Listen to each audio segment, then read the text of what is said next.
예수님이 부활하셔서 계속해서 제자들을 만나고 요한복음 21장을 하는데 마지막 장을 합니다.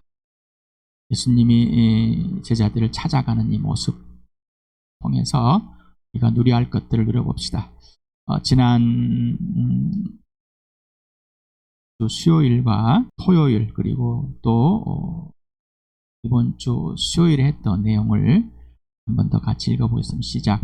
그날 곧 주간의 첫날 저녁에 제자들은 유대 사람들이 무서워서 문을 모두 닫아 걸고 있었다. 그때 예수께서 와서 그들 가운데로 들어서셔서 너희에게 평화가 있기를 하고 인사말 하셨다.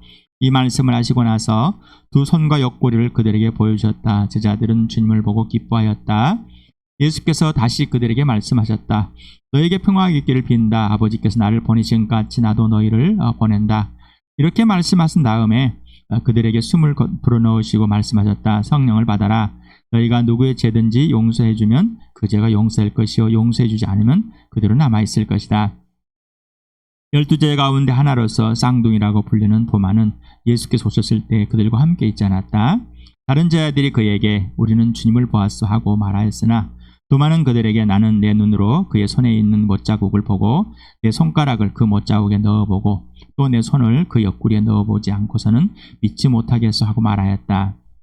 여들의 뒤에 제자들이 다시 집 안에 모여 있었는데 도마도 함께 있었다. 문이 잠겨 있었으나 예수께서 와서 그들 가운데로 들어서셔서 너에게 평화가 있기를 하고 인사말 하셨다. 그리고 나서 도마에게 말씀하셨다. 내 손가락을 이리 내밀어서 내 손을 만져보고 내 손을 내 옆구리에 넣어보아라. 그래서 의심을 떨쳐버리고 믿음을 가져라. 도마가 예수께 대답하기를 나의 주님, 나의 하나님 하니 예수께서 도마에게 말씀하셨다. 너는 나를 보고 왔기 때문에 믿느냐? 나를 보지 않고도 믿는 사람은 복이 있다. 예수께서는 제자들 앞에서 이 책에 기록하지 않은 다른 표징도 많이 행하셨다. 그런데 여기에 이것이나마 기록한 목적은 여러분으로 하여금 예수가 그리스도요 하나님의 아들이심을 믿게 하고 또 그렇게 믿어서 그의 이름으로 생명을 얻게 하려는 것이다. 오늘 할 내용 21장 1절에서 14절까지 같이 읽겠습니다. 시작. 그 뒤에 예수께서 디베랴 바다에서 다시 제자들에게 자기를 나타나셨는데 그가 나타나신 경연은 이러하다. 시몬 베드로와 쌍둥이라고 불리는 도마와 갈릴리 가나 사람 나다네엘과 제베데 아들들과 제자들 가운데서 다른 두 사람이 한자리에 있었다. 시몬 베드로가 그들에게 말하기를 나는 고기 잡으러 가겠소 하니 그들이 우리도 함께 가겠소 하고 말하였다. 그들은 나가서 배를 탔다. 그러나 그날 밤에는 고기를 한 마리도 잡지 못하였다. 이미 동틀 무렵이 되었다. 그때 예수께서 바닷가에 들어섰으나 제자들은 그가 예수이신 줄을 알지 못하였다. 그때 예수께서 제자들에게 물으셨다. 애들이 뭘 좀 잡았느냐? 애들아 뭘 좀 잡았느냐? 그들이 대답하였다. 못 잡았습니다. 예수께서 그들에게 말씀하셨다. 그물을 배 오른쪽에 던지라. 그리하면 잡을 것이다.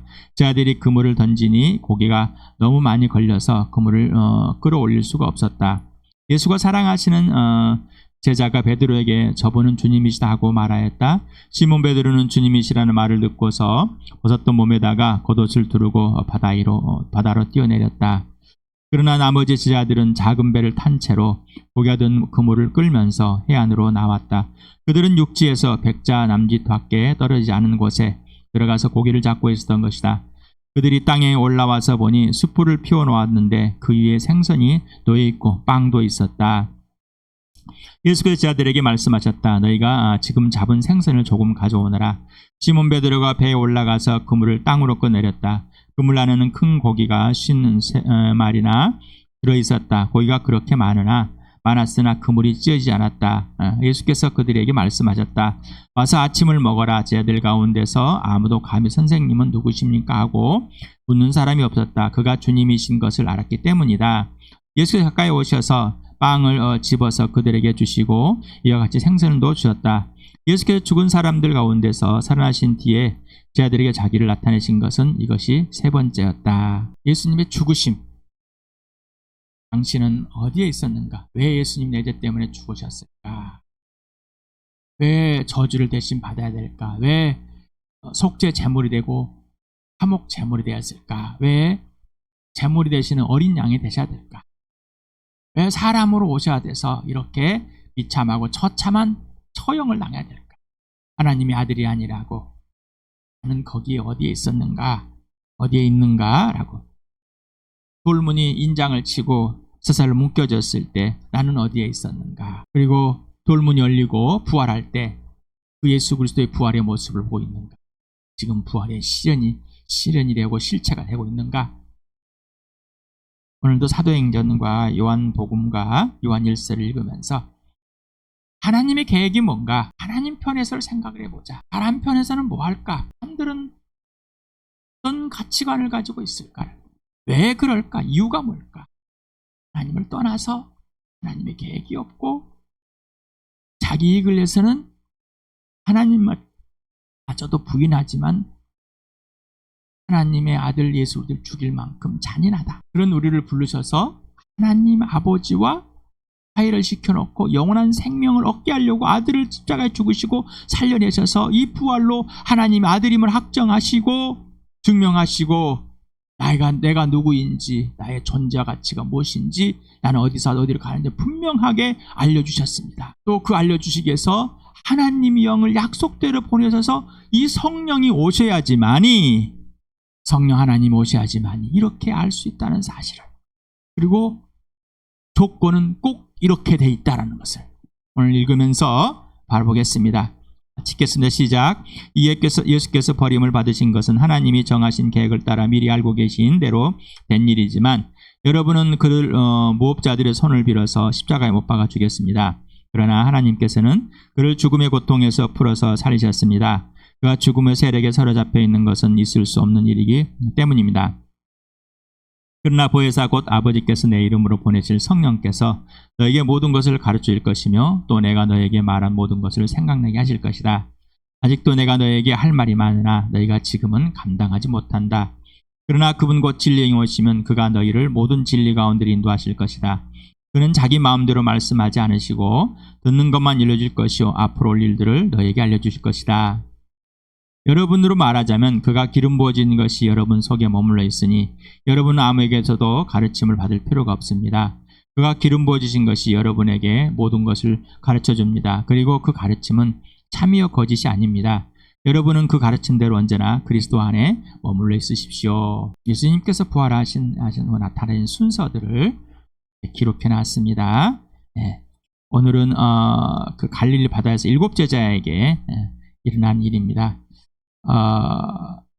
이렇게 보여줬으니 순서대로 이거를 좀 아셔도 괜찮습니다. 몰라도 괜찮고요. 그렇지만은 알면은 유익이 된다면 아시기 바랍니다.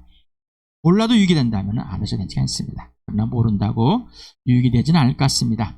또 그렇다 안다고 해서 막 크나큰 유익이 돼가지고 성경을 읽을 때 오해하지 않도록 제공을 해드린 겁니다. 사도 요한이 요한복음을 기록한 목적, 우리가 20장 31절에 2장 31절에 사도 요한이 왜 이 글을 썼는지 그 목적을 분명히 드러내줬습니다. 지난 수요일에도 말씀을 드렸습니다. 믿음의 대상이 누구인가를 분명해 보였습니다. 바로 이 땅에서 오셔서 예수라는 이름을 가진 이 사람이 나음에 달려 죽었다. 그리고 부활했다. 자, 이게 누구냐? 자, 메시아다. 메시아. 하나님께서 기름을 부어서 하나님께서 왕이요 하나님을 아버지라 소개하는 예언자요 백성들을 하나님께 이끄는 대상이다. 메시아다. 그리스도다라고 알려졌습니다. 자, 그 예수가 또 누구냐? 하나님의 아들이다. 이 부활로 하나님의 아들임을 증명했다. 곧 하나님이다. 십자가 부활은 역사적 예수의 실증, 메시아와 하나님의 아들, 창조주 하나님을 그리고 사랑과 생명과 공의를 실증합니다. 하나님이 아들인 이분이다라고 분명하게 이 예수가 누구냐라. 그럼 예수 이름이 뭐예요? 야훼는 구원이다. 여호수아다. 예수아다라는 것입니다. 자, 그 이름대로 우리를 구원하실 이름이다. 구원하시러 찾으러 왔다. 되찾으러 왔다. 살리러 왔다. 죽음의 생명으로 물에 빠져 허대는 건져내려 세이브하러 왔다라는 것입니다. 그런데 이 예수가 누구냐고 계속해서 사도 요한은 처음부터 끝까지 예수님이 누구신지를 계속 소개하고 있습니다. 그런데 예수님이 이 땅에 오셔서 죽으시고 부활했지만 사람들은 알지 못한다. 예수님이 이 땅에 살았지만 사람들은 알지 못한다. 안다고 하지만은 따르지 않는다. 안다고 하지만은 그 말이 진짜에 그 예수님께 오지 않고 예수님 말에 살지 않는다. 이거를 말하는 겁니다. 그리고 자, 이제 이 기록하는 목적이 뭐냐? 자, 이 예수를 믿어서 영원한 생명을 얻어야만 한다. 자, 하나님의 아들이 누구냐? 예수가 누구냐? 믿음의 대상이 누구냐? 바로 하나님의 아들이고 메시아이다. 어떻게 증명했냐? 죽으시고 부활하심으로 증명이 되었다. 자, 이렇게 하신 이유가 뭐냐? 믿어서 영원한 생명을 얻게 하는 것이다. 영생은 뭐요? 영원 불멸이 아니라 하나님 아버지께로 완전히 돌아서서 아버지와 관계의 질서가 완전히 회복되고 화해가 되어서 더 이상 그 존재와 가치가 흩어지지 않는 것, 아버지와 관계와 질서가 깨지지 않는 것, 그 사랑 안에 머무는 것, 아버지가 하라는 대로 하는 선한 일을 행하는 사람이 된 것, 이 걸작품이 된 것이다라는 것입니다. 자, 이 부활과 십자가로 당신의 인생의 문제를 보여주시고 인생 문제의 동의 및 인정하게 하시고 창조자 하나님과 주인 되심과 메시아 되심을 믿어 인생 문제 해결을 얻게 하려는 것입니다. 영생을 얻게, 인생의 문제 해결되기를 합니다. 바로 이게 구원입니다. 영생은 창조자 하나님 아버지와 전인격인 사랑의 관계와 질서가 회복되고 창조주와 피조물의 절대 관계와 질서가 회복된 상태입니다. 이게 바로 영생입니다. 영생으로 믿고 순종하는 것. 아버지께로 돌아와서 아버지께 순종하는 것이 영원한 생명입니다. 순종하지 않는다면 영원한 생명이 속되지 않고 영원한 생명을 얻었는데 그 생명이 실현되고 않지 않는 게 바로 그 생명의 실현은 사랑입니다. 그러면 그 사랑을 믿어야 됩니다. 신뢰를 해야 돼, 순종을 해야 되는 겁니다. 이 사랑과 순종과 믿음은 하나입니다. 라고 여러분에게 좀 붙여가지고 엉망 한번 하는 거예요. 부활과 십자가 곧 예수의 증인이 되는 겁니다. 영생. 그래서 요한 1서에서 너에게 영생이 있는 줄 알고 내가 너에게 글을 쓴다. 예수님이 이 땅에 사신 같이 너희도 살아야 된다. 이렇게 한마디로 정의를 했습니다. 하나님 자녀의 삶입니다. 영생은. 살아 영생을 얻는 게 영생을 얻었기 때문에 이제 이 땅에서 부활의 삶, 영적인 삶, 하나님 나라의 삶, 바로 십자가의 삶입니다. 그래서 부활을 경험하지 않고서는 이 땅에서 다른 사람과의 관계, 사람을 만나서 할 수가 없습니다. 자, 그럼 내 인생의 목적은 뭐예요? 이제 예수 그리스도. 그러니까 영생을 얻기 위해서 얻었기 때문에 이제 모든 사람에게 모든 일이 예수 그리스도를 알려주고 예수가 누구인지 역사적 사실인 이 죽으심과 부활이 실제임을 그리고 하나님의 아들이 증명되었음을 우리가 하나님의 자녀가 돼야 된다는 것을 하나님의 피조물이라는 것을 그리고 우리 죄인이 하나님 앞으로 가야 되는 것을 증명하는 그래서 나와 같이 나 자신과 같이 그 예수 그리스도를 믿고 진짜 영접하여서 이제 영원한 생명 얻은 사람으로서 부활과 십자가의 증인으로 복음을 전하기 위해서 이 예수를 소개하기 위해서 이 땅에 사는 겁니다. 이게 인생의 목적입니다. 사도 요한이 요한복음을 기록한 목적이 바로 인생의 목적이었고 이 땅에 인생의 목적이 뭐예요? 오직 예수. 목표가 부활과 십자가. 그러니 이 예수를 전하기 위해서 증거하기 위해서 보여주기 위해서 이 땅에 사는 겁니다. 그래서 너를 위해 살아간다는 것이죠. 제 아들은 직업도 버리고 살이 아니면 삶의 터전과 가족을 버리고 예수님을 따랐습니다. 처음에 그렇게 예수님이 부르셨을 때 다 따라왔잖아요. 놀라운 일이 역사에 일어났습니다. 그런데 예수님의 부르심의 기준은 하나님 아버지의 기준이었습니다. 하나님 아버지께서 아들에게 최고의 선물을 주신 것이죠. 그런데 제자들이 예수님 따르는 자신들의 가치가 아니었습니다. 자신들의 기준이었어요. 그러는 자기 직업도 버리고 삶의 터전도 버리고 가족도 버리고 하는 것은 와 대단한 헌신을 했다라고 박수를 칩니다. 그렇지만은 이제 하나님 입장에서는 아닙니다라는 것입니다. 이들의 모습을 진짜는 이거라고 보여주고 있습니다. 보여주려고 사도 요한은 이렇게 요한복음을 기록한 것입니다. 예수님의 부활을 모습을 보고 대화하고 만져보고 다 했습니다. 그리고 나의 하나님, 나의 주님. 이게 도마만 하는 게 그렇게 아니에요. 사도 도마만 나의 하나님, 나의 주님이라고 고백한 것이 아니라 모두가 다 고백한 겁니다. 그러면 베드로와 다른 제자들 또 11명의 제자를 외에 다른 제자들은 이렇게 고백을 안 했을까요? 그렇다면 문제가 있는 것이죠. 똑같이 도마는 만져보고 찔러보고 그때서 나의 하나님, 나의 주님이라 고백을 했습니다. 다 모두가 고백을 했습니다. 그런데 이 고백을 했지만은 여전히 똑같습니다. 베드로가 선생님은 하나님, 다윗의 후손이요 하나님의 아들입니다. 그리스도입니다. 라고 고백을 했습니다. 자, 이걸 알려주면 누구라고요? 네가 아니라 하나님 아버지께서 너에게 알려주신 것이다 라고 했습니다. 자, 이 고백도 네가 한 게 아니라 하나님 아버지께서 알려주신 것입니다. 그런데 이들이 하는 행동은 똑같습니다. 베드로가 대장이 됩니다.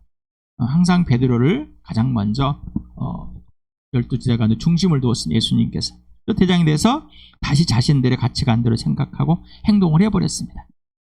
아이고, 그래, 내가 예수님의 부활을 봤지만은 이게 뭐 어쩌라고, 놀라운 일이지만 어쩌라고. 다시 가서 그래, 물고기나 잡고 있자.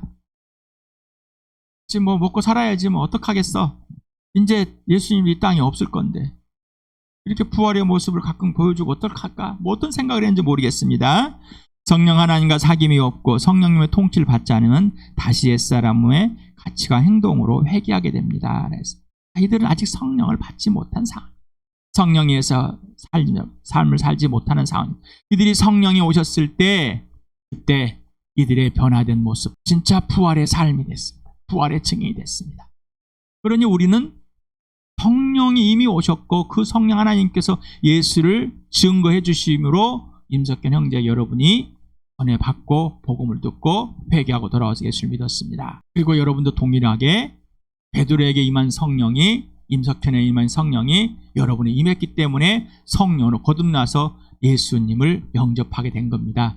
예수님이 바로 메시하요, 예수님 하나님의 아드심을 믿게 됐습니다. 그리고 영접하고 영원한 생명을 얻고 이 땅에서 영원한 생명을 살게 됩니다.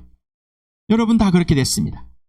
그러나 성령님과의 사귐이 끊겨지는 순간 어떻게 해요? 옛사람으로 돌아간다는 사실을 꼭 기억하시기 바랍니다. 베드로가 중심이 되어 다른 자들과 함께 한 고기잡이 장소, 그리고 한 생각과 한 마음이 된 장소, 지금 장소에 있습니다. 한 곳에 있습니다. 똑같은 생각을 하고 있습니다.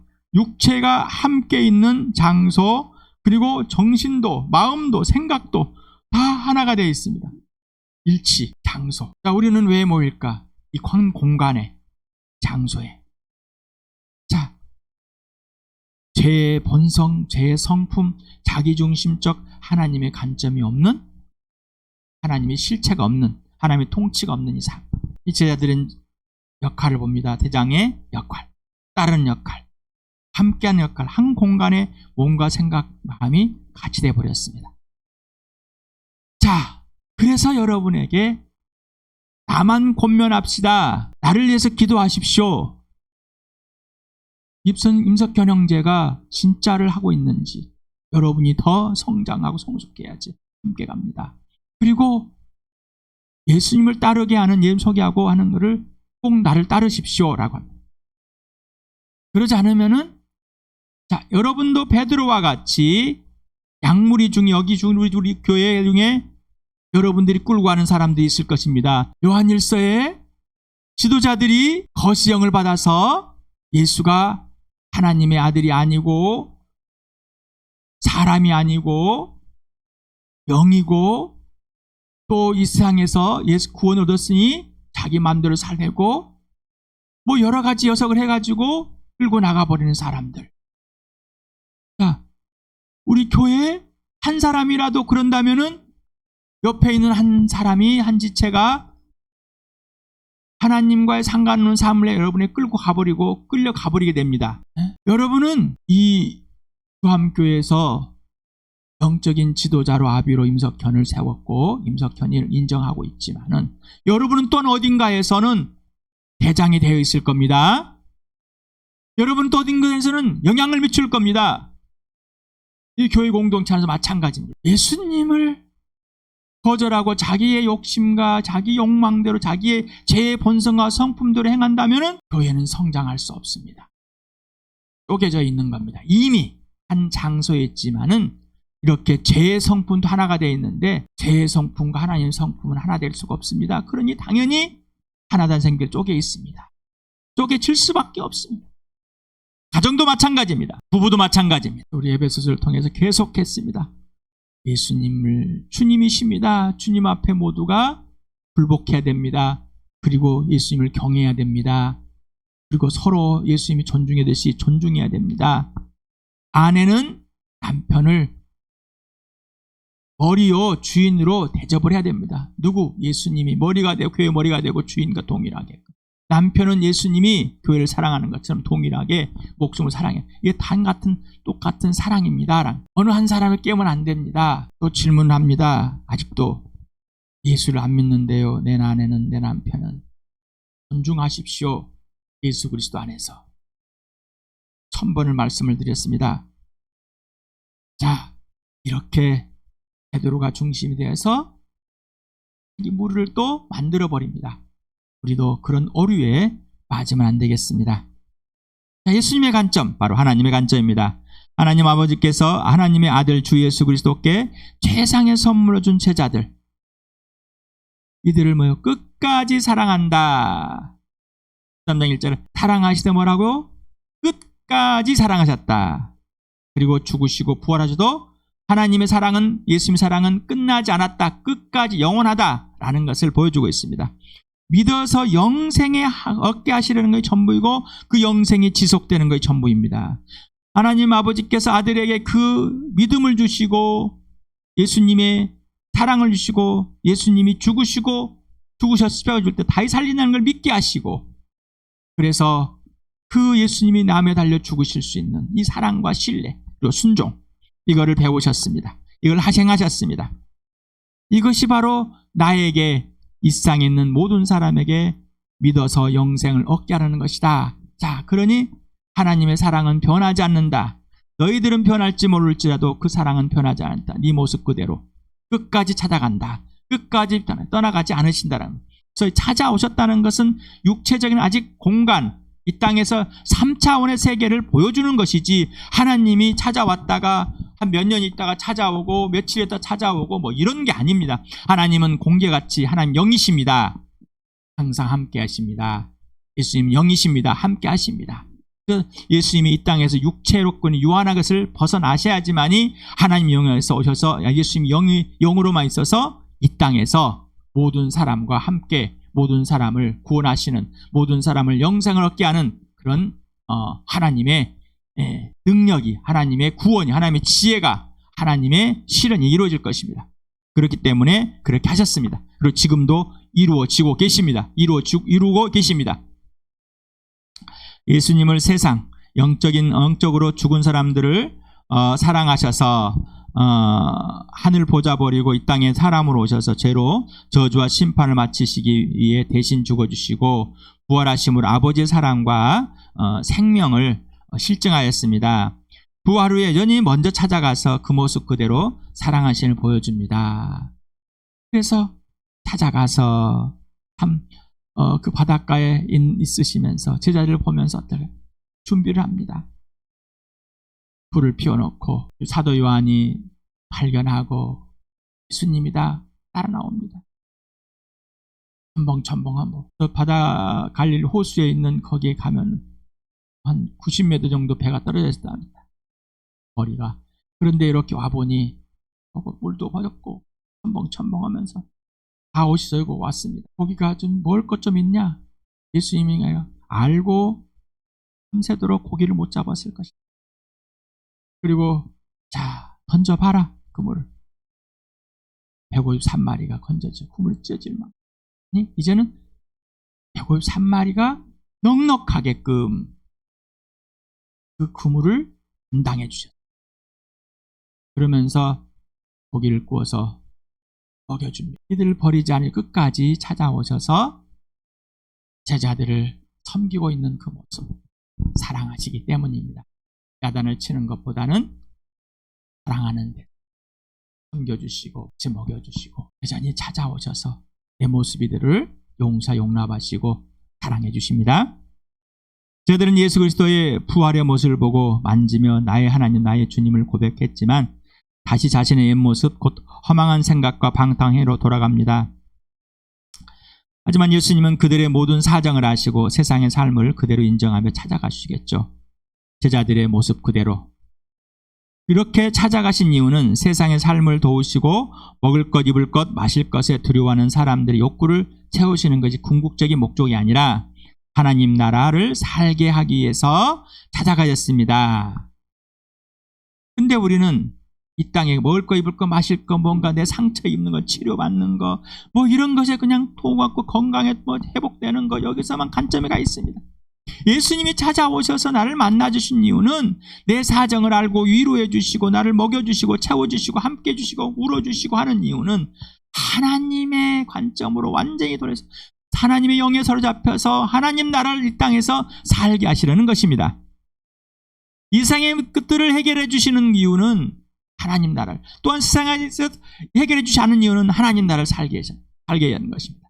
그런데 우리는 먹을 거, 입을 거, 마실 거, 거기만 좋았어요, 감사합니다, 할렐루야 하고 끝나버리는 거예요. 또 그것이 채우지 않으면 하나님을 불신하고 내 마음대로 안 돼준다고 떼쓰고 돌아서고 토라지고, 이게 세상의 가치가 있는. 그래서 예수님을 항상 오해해요. 하나님을 오해해요. 성령님 오해합니다. 사단은 이걸 계속해서 공격합니다. 우리 옛사람의 본성, 죄의 본성, 죄의 성품을 가지고. 영생은 하나님 아버지의 명령이며 지속되어야만 합니다. 영생에는 사랑과 믿음과 순종입니다. 바로 부활과 십자가입니다. 여러분에게 부활을 놓쳐보면 아무것도 없습니다. 그러니 부활을 놓치면 십자가. 여러분, 너를 부인하고 네 십자가를 지고 따라오느라 따라가겠습니까? 절대 그럴 수 없습니다. 부활을 놓치면은 예수님의 죽으심을 본받는 삶은, 이 땅에서 하나님 나라의 삶은 있을 수 없습니다. 섬겨주는 삶은, 대접해주는 삶은 없습니다. 대접받고자 하죠. 섬겨주고자 하죠. 예수가 메시아이고 하나님의 아들이고 주인이고 구원의 주이고 부활과 생명과 사랑과 공의이라는 사실이, 내가 믿음의 대상이고 소개할 대상이고 내가 신뢰할 대상이고 그들도 신뢰하고 교회의 주인이고 함께할 하나님 나라의 사람들이라는 것입니다. 예수를 믿고 믿어서 영생을 얻고 영생을 지속하는 것이 이 땅의 삶입니다. 질문합니다. 당신은 인생의 문제인 영생을 얻었는가? 구원을 받았는가? 거듭났는가? 새 피조물이 되서 사람이 되고 새 것이 되는가? 하나님의 나라가 되었는가? 자녀가 되었는가? 하나님의 가족이 되었는가? 교회가 되었는가? 예수님 동생에 대한 친구가 되는가? 다 같은 말을 하고 그랬어요. 예수님 친구야. 그런데 다시 태어났습니까? 인생 문제 해결됐습니까? 아이고, 그건 아닌 것 같은데. 그래서 예수를 믿어서 영생을 얻는 것이, 그것이 출발이다. 그래야지 그 다음의 것들이 설명해서 이게 같다는 의미를 갖고 있는 것이죠. 그런데 거의 출발하지 않으니 이 땅에는 가치관, 세상의 가치관을 가지고 출발하다 보니까 죄로부터 출발하지 않는 믿음, 세상의 윤리, 도덕, 가치관을 가지고 출발한 세상의 가치관을 출발하는 믿음, 거짓된 믿음이 되는 겁니다. 진짜의 믿음, 죄로부터 출발해서 예수를 믿는 겁니다. 영원한 생명을 얻는 겁니다. 부활하신 예수님을 실체가 되는 겁니다.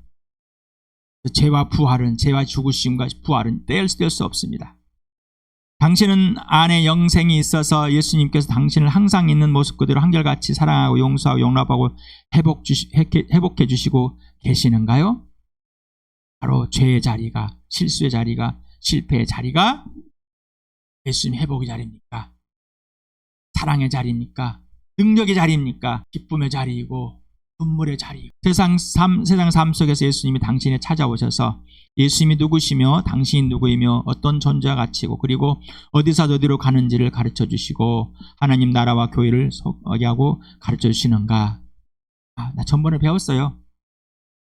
지난번에 책도 배웠고요. 이거 기도도 했어요. 알아요. 전혀 모르는 사람이.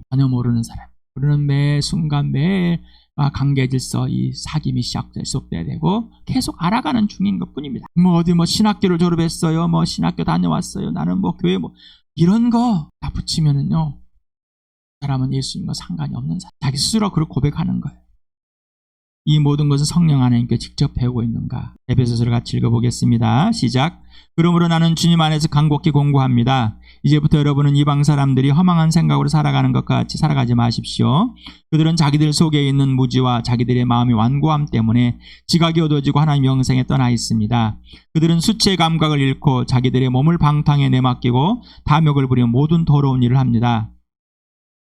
그러나 여러분은 그리스도를 그렇게 배우지 않았습니다. 여러분이 예수 안에 있는 진리대로 그분에 관해서 듣고 또 그분 안에서 가르침을 받았으면 여러분은 지난날의 생활 방식대로 허망한 욕정을 따라 살다가 썩 없어질 그 옛사람을 벗어버리고 마음의 영을 새롭게 하여 하나님의 형상을 따라 참 의로움과 참 거룩함으로 지으실 받은 새 사람을 입으십시오. 이것도 1000번은 반갑습니다. 성령님과의 사귐이 깨지면 예수님이 누구신지를 알 수가 없어요. 그런 관계 질서가 깨질 수밖에, 사귐이 깨지면 허망한 생각, 옛사람으로 다시 돌아갑니다. 오늘 지금 나의 예수, 나의 하나님, 나의 성령님, 실수하고 실패하고 죄 범죄하고 미숙하고 이런 것들에 예수님이 오셔서 만나주시는 이유는 하나님 나라를 살게 하시는 겁니다.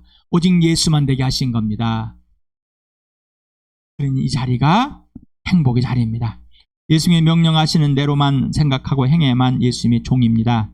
당신 자신의 옛사람, 가치관과 종교 윤리 도덕대로 그리고 당신이 하나님을 경험했다고 하는 것들을 지식으로 내세워 이것만 하면 된다고 생각하고 행하는 것들이 바로 범죄입니다. 바로 자신의 열심이 범죄입니다. 회개하지 맙시다.